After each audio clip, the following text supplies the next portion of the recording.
praises to the horizon. Peace, wealth, and wisdom. It's the wise one here, Mr. Salisu Seer. And today I want to do this video called Geometrical Mind.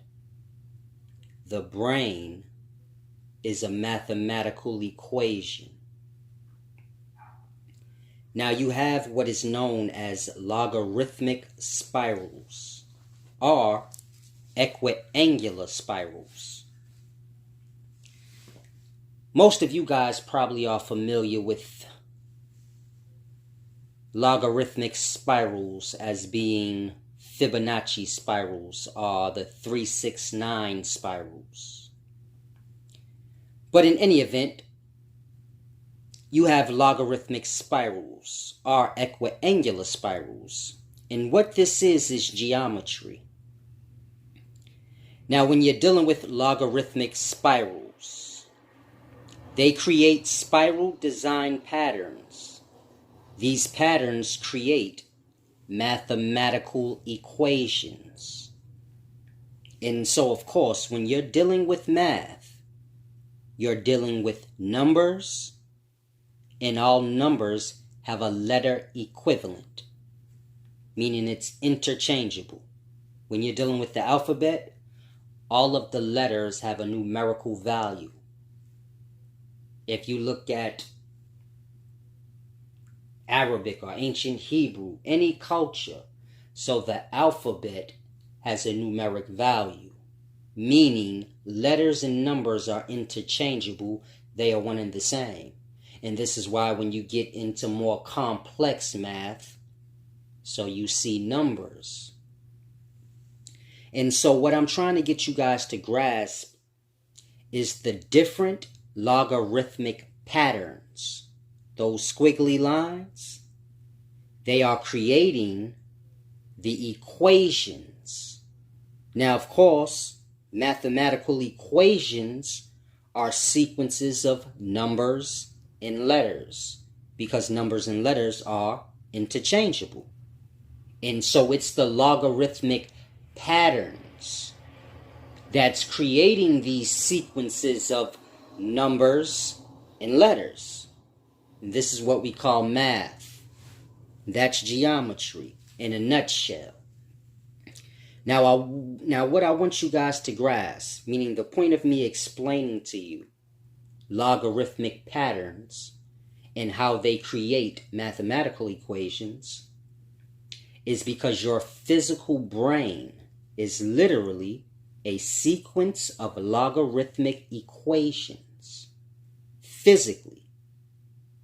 Simply put, your brain is geometry, or a bunch of complex math problems manifested physically from unseen thought.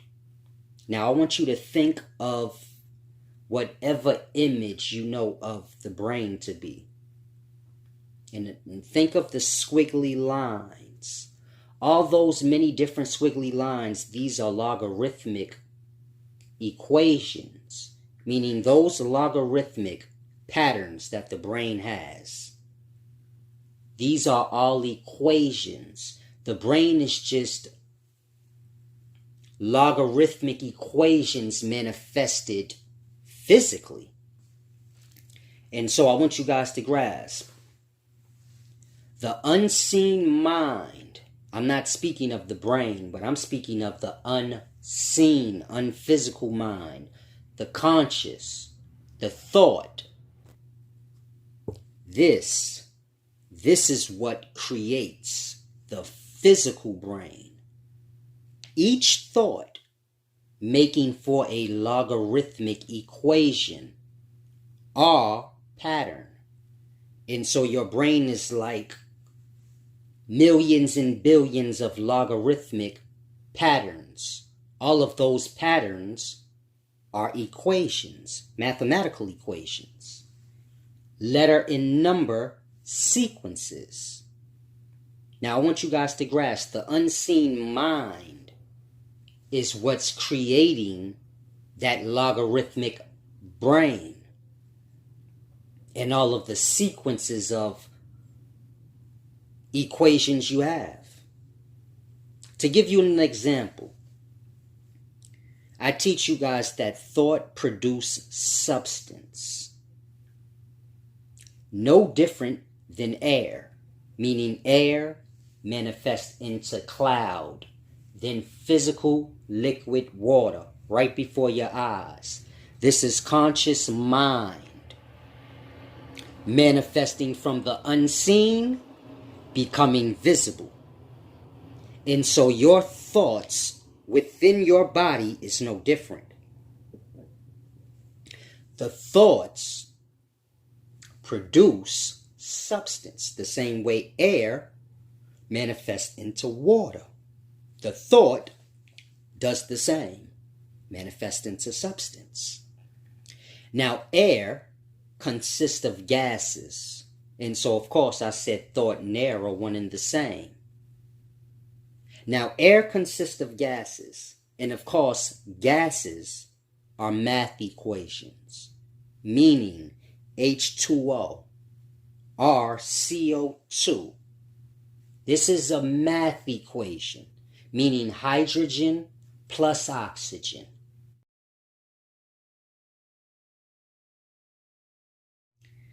Because Allah's name is a logarithmic equation. Islamic calligraphy is ancient logarithmic geometry, meaning Allah's name in Islamic calligraphy is a math equation that needs to be solved. And so from logarithm, you get numbers, letters, notes. And this is why the Quran is sung or spoken. This is why God's name, or Allah, can be written in word, sung or played as a note. We look at the written name of Allah. Most people don't know that that's geometry. It's a math equation that one must solve. But God's name is all vowels, meaning there's no words that are all vowels. This is why they wrote how they did in ancient Chem, meaning your vowels equal your sound. Your consonants equal your pause or change in the sound. Now, when I say vowels, you guys know in English we have 5 vowels. And so the rest of the letters are consonants. And they are to be used to change the sound of the vowel. Because the vowel is sound and the consonant isn't. Meaning if I say sound out an L, you'd say L. But you're using the A when you sound it out. Because the L, or the consonant, is silent. It can only change the sound of the vowel. You get it? You cannot sound out an L without using a vowel. And so I want you guys to grasp, in ancient Chem, they wrote like Newt, meaning N-U-T in our spelling. But in ancient Egyptian spelling, it would have been more like N-W-T. It's as close as we can get. And so this is pronounced Newt. But in ancient Egyptian times, it's not pronounced at all because it's all consonants, meaning N-W-T. There are no vowels there. And so you cannot pronounce Newt or nut, which is the inactive void. You get it? And so N-W-T, which is Newt or nut, is truly no sound, meaning you do not pronounce the name. You cannot say the name because it has no sound. How do you know it has no sound? It has no vowel. Vowels are the sound.